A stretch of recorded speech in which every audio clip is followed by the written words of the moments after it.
Ladies and gentlemen, welcome back. This is episode 12 of From Sparks to Skyscrapers. It's an honor to be here today with Roger Lee of Roger Lee Arts. Roger, how are you doing today?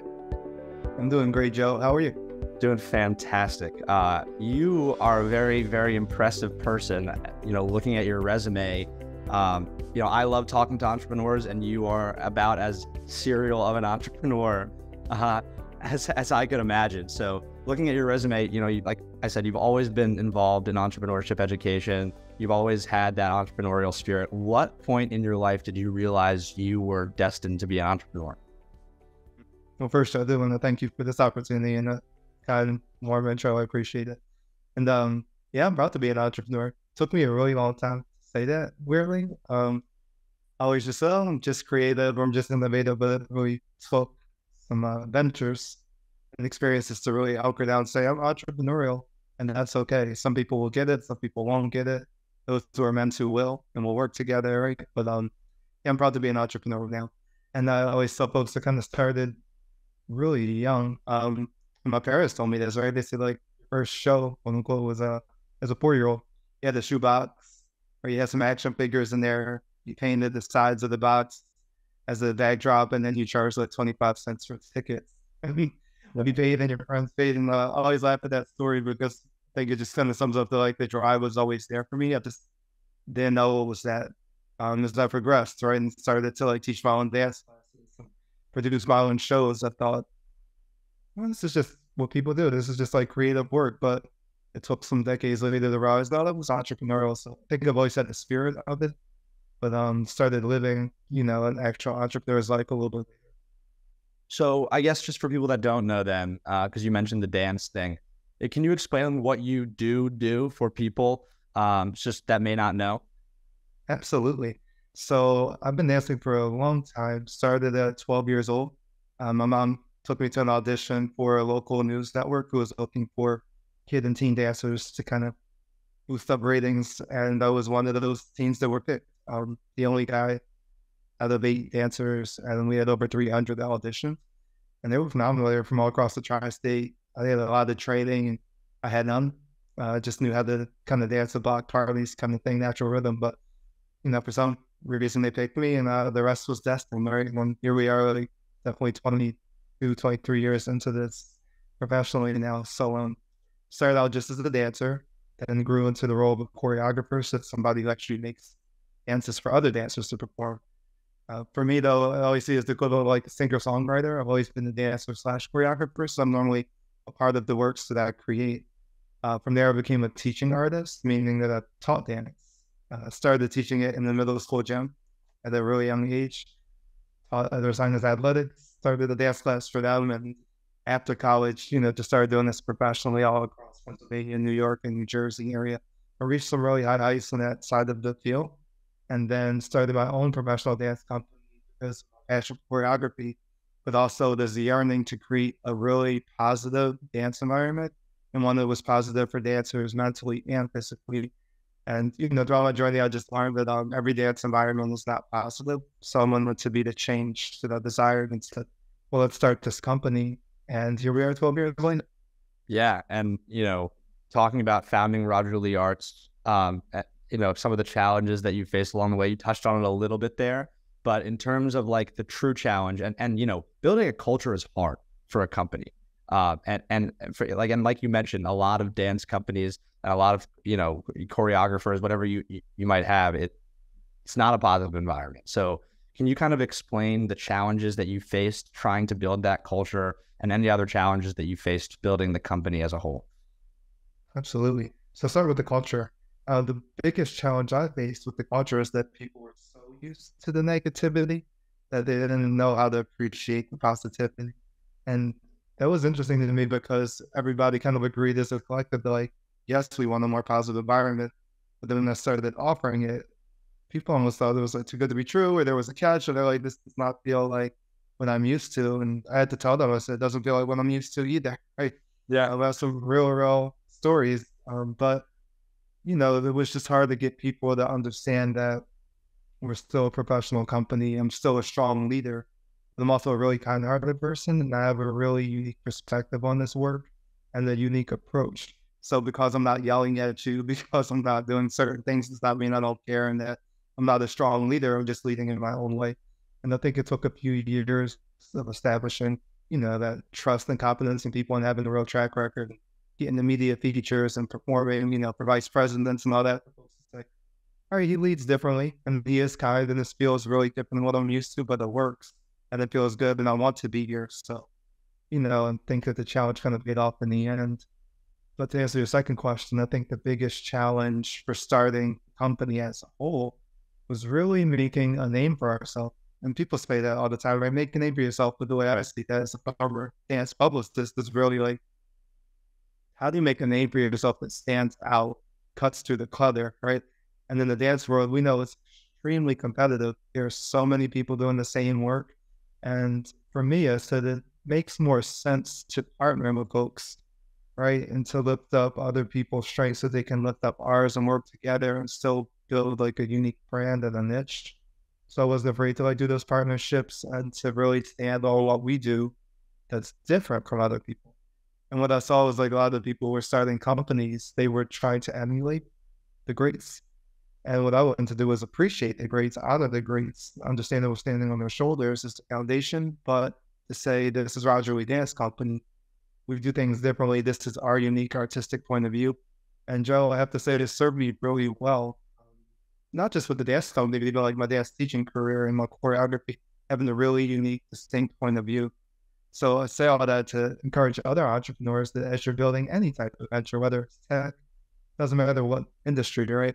Always go with the unique side of it.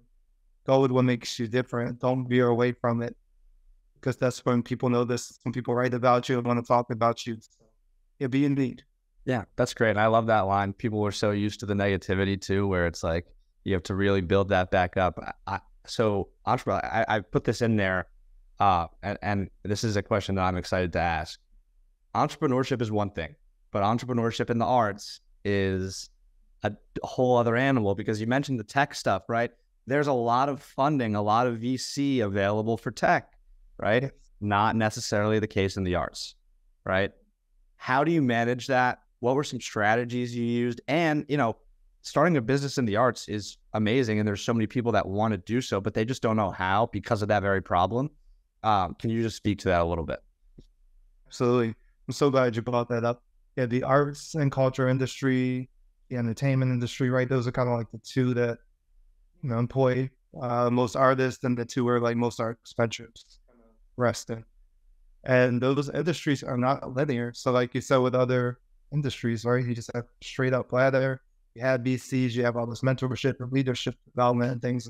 You don't really have that. And I think for those of us who are lucky enough to figure it out, a lot of times it was on our own. And it's something to that, right? Like it's great when you can learn something from experience because you know it, you have it within you. But it also wastes a lot of time, money, and energy.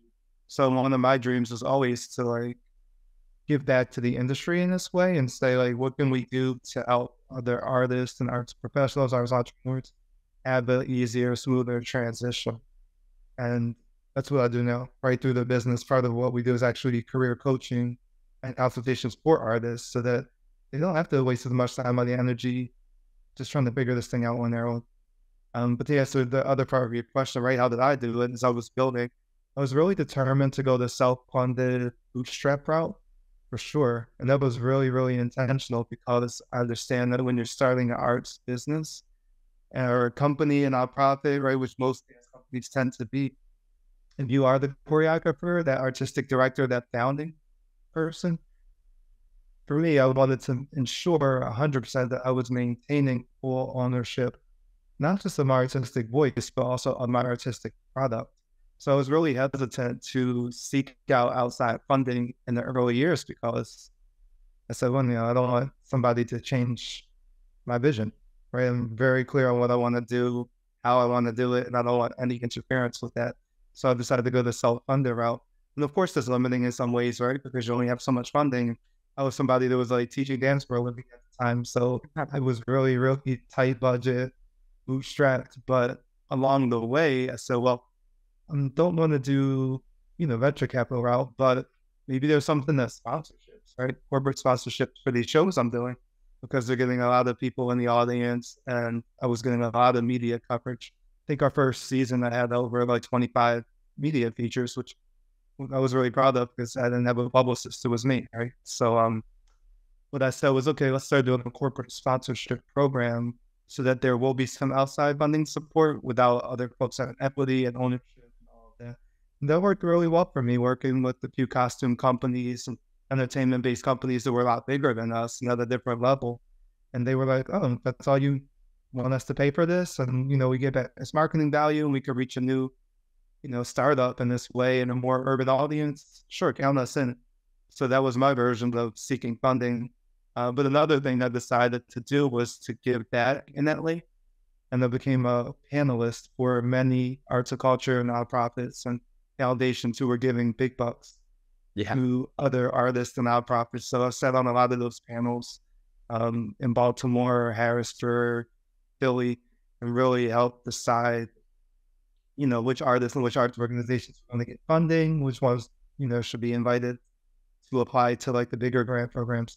And then along the way, folks were, oh, you're really good at this. Like, you actually advise the grant makers and the leadership of these councils to help them out with the actual application requirements. So it's really proud to say that, although I didn't go that route of seeking, foundation support with grants because we're not a nonprofit, and because I didn't go with the VC, I'm kind of sandwiched in my own lane yet again. But I made sure to kind of venture into those lanes more as an advisor, just to learn about it and know about it and help others.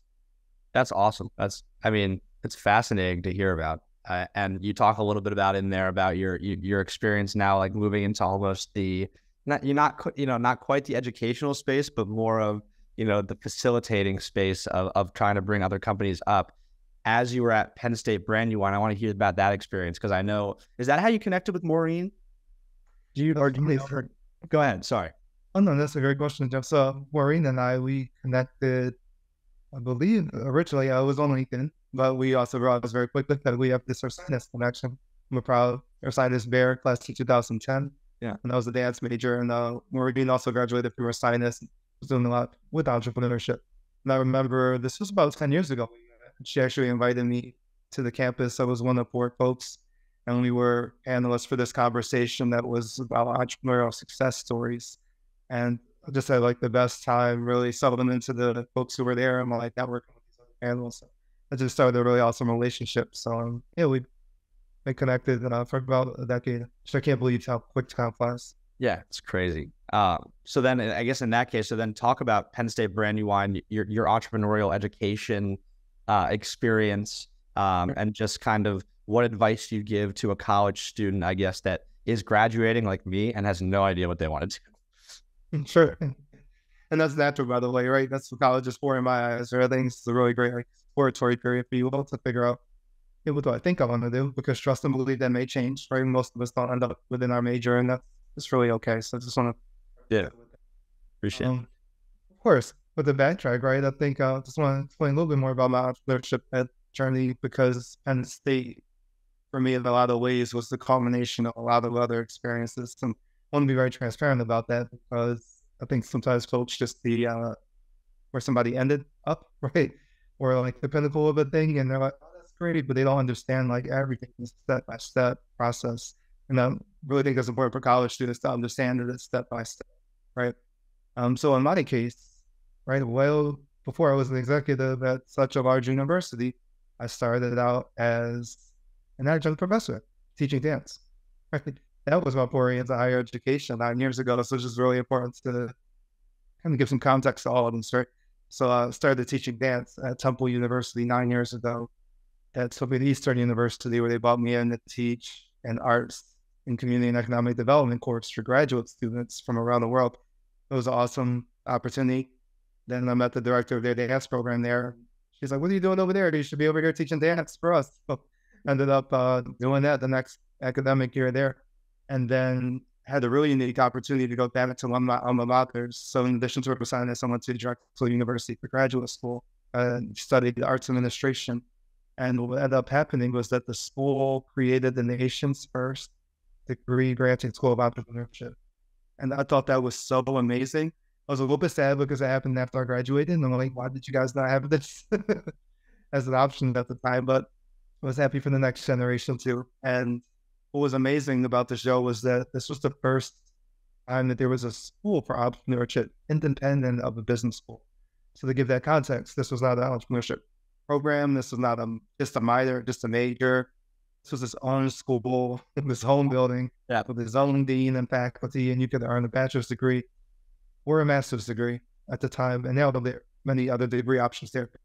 I just thought that was so cool. And it was about, I'd say like 3 years into me having a master's degree. So it's like, hey, I'm going to come in and teach. I remember giving the founding dean my TED talk, and she was like, come in and let's like have a conversation. And what's so cool about that is that it turned from a conversation into a 5-year experience. Started out as the adjunct professor there and was invited to be an entrepreneur in residence at the student incubator, where I helped devise, the launch and growth of over 200 student startups, grad and undergrad levels. And then from there, they created a full-time position for me. And that was the first position that was dedicated solely to K-12 entrepreneurship with a real focus on high school.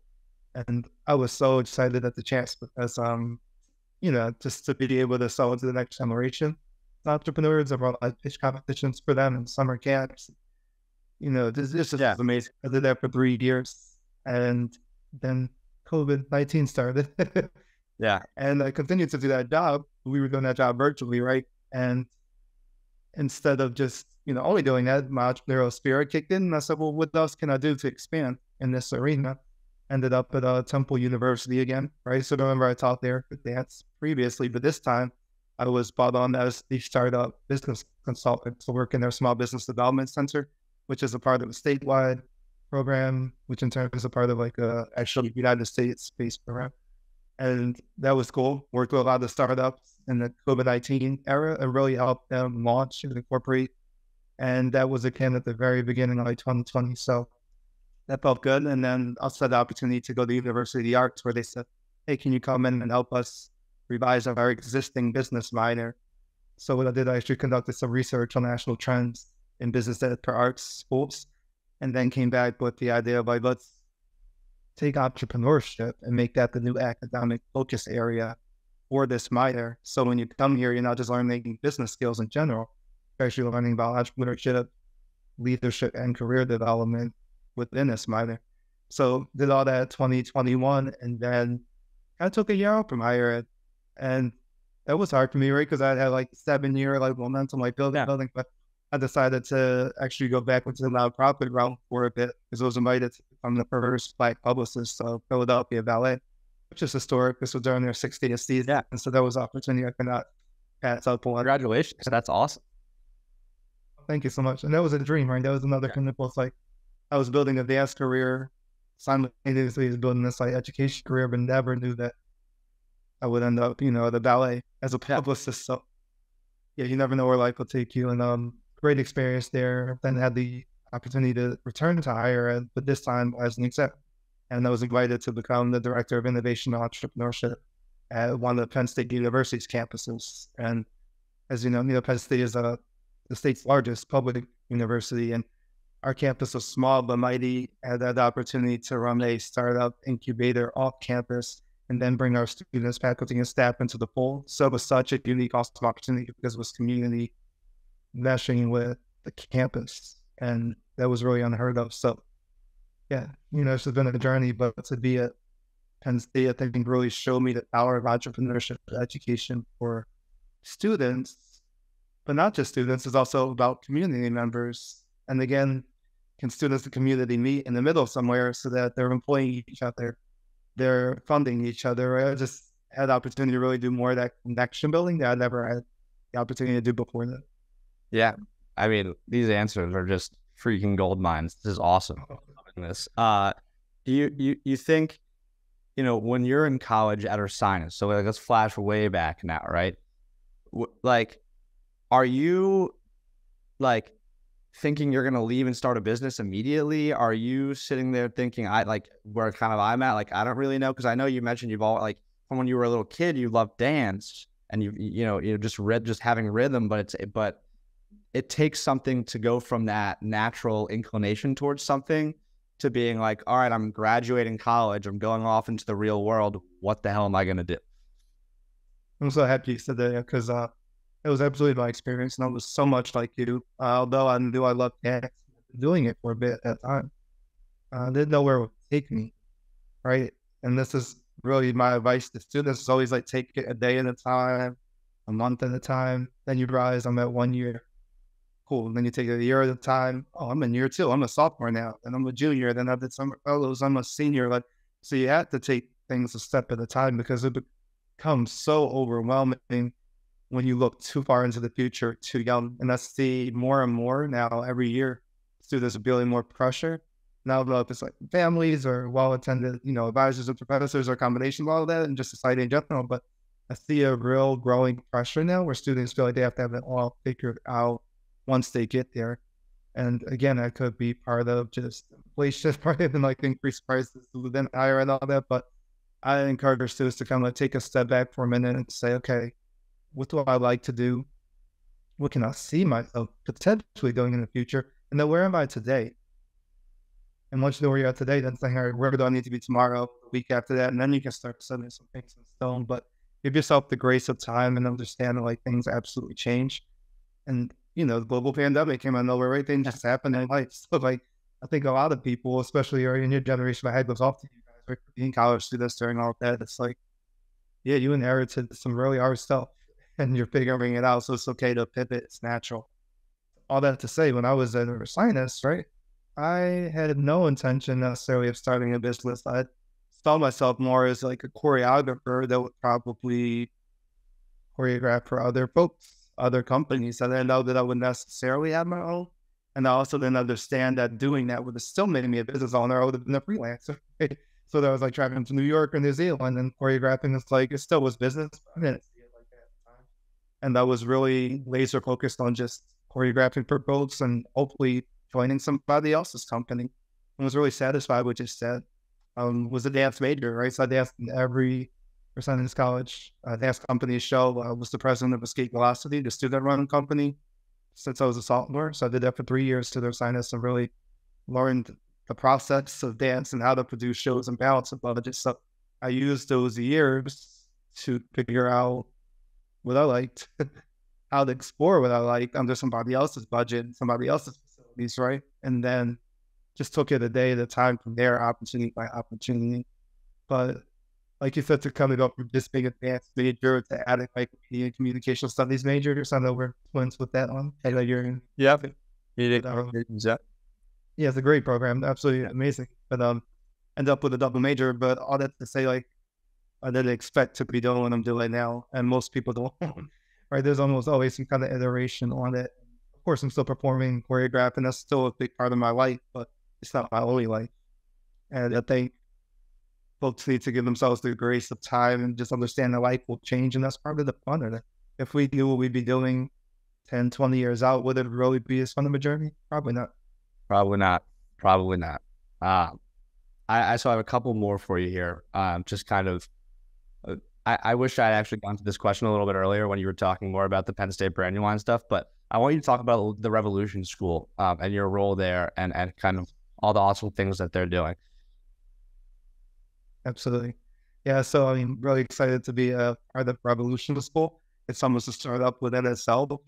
They launched 2019, right? Their first group of students, right during the first part of COVID, right? So they really have a unique startup story, but it's an amazing school where students learn about academics, but they also learn about career and future readiness, entrepreneurship, and that's what really attracted me to it as a private high school in Philly. It's really unique and have like, and again, a really amazing team of educators and administrators or these members who really come together to make this possible. And the parents and the students, it's just such a community feel over there. And in my role, they actually brought me on as the first director of entrepreneurship and future ready engagement. So it was really fitting for me. I actually went in to give a motivational speech to the students and kind of left out with the position that was created. So, it was a real blessing that happened. And, so far it's just been really enjoyable teaching, but also helping students build their own startup. They came up with a really unique revenue generating internship program that's going to officially launch in January. But right now, we are in the beta phase. It's just been a journey, like I said, to be continued because we're still building this thing as we speak. But yeah, it's really a combination of everything I've done to the point where I'm even teaching a dance class. So Wow. it's all kind of come full circle in this position, and I'm very grateful for that. It's funny how those things work out where, you do a bunch of things, and then something comes along where it meshes all of that perfectly. And I see that all the time. I think that's great. Okay, last question here. And this is like just pure curiosity for me. And after talking to you for this long, I totally understand why, but you gave a TED Talk. Can you talk about that experience? What did you give the TED Talk on? How were you asked? I am just fascinated by TED Talks in general, so I want to know all about it. Well, thank you so much. And me too. I was like, and still I'm such a huge fan of TED. It's still kind of shocked even 8 years later. Like, that really happened. But yeah, TED is amazing. And how this came to me was connections, right? And I like to be very transparent so students can understand this, like the power of connections. It's one thing when you know what you can do. It's another thing when other people know what you can do. And folks have to know you, they have to trust you, and they absolutely have to like you. And, all that comes together to form a really strong network. And the power of a network is that folks can introduce you to their connections as well. So you grow exponentially, but they also have the opportunity to recommend you for awesome opportunities. And a lot of my career success can be attributed to that, right? Having the skills, having the passion, all that, but also having folks who are in my corner and recommending me and selecting me and fighting for me too. So it takes a team, it takes a network, it takes people to believe in you. So I just wanted to say that, right? I'm really standing on a lot of people's shoulders here. But TED is one of those experiences. I went to a really awesome program called Pennsylvania, covered their school for the arts as a high school student, and it changed my life. It was 5 weeks in Erie, Pennsylvania, dancing every day. And they only took like 30 students per artistic discipline from across the state. It was a really competitive program. I was blessed to get there. When I tell you, Joe, that was the most humbling experience of my life, learning that like, wow, there's a big world out there. There's some amazing talent out there, and I need to start over fresh here. And I did that, and I met some amazing faculty and students. And one of those students, we stayed in touch all these years, right? And never knew like one day she'd be on the selection committee, right, for TED at her graduate program. So she kind of brought my name up during the selection conversation with the committee, and they all kind of took it from there. Looked into me. We had like one interview, and then they made their decision. So I was really blessed to be a part of the inaugural work. This was the first time Columbia College Chicago had ever done a TED conference. So, it was a really good company too. Some of the folks that did this with, they went on to like, right, New York Times bestsellers, and they're viral on social media and doing great work and stuff. So I was really fortunate to be a part of that. And what my speech was titled was Why Millennial Entrepreneurs Matter. And if I were given that speech again today, it'd be why Gen Z entrepreneurs matter.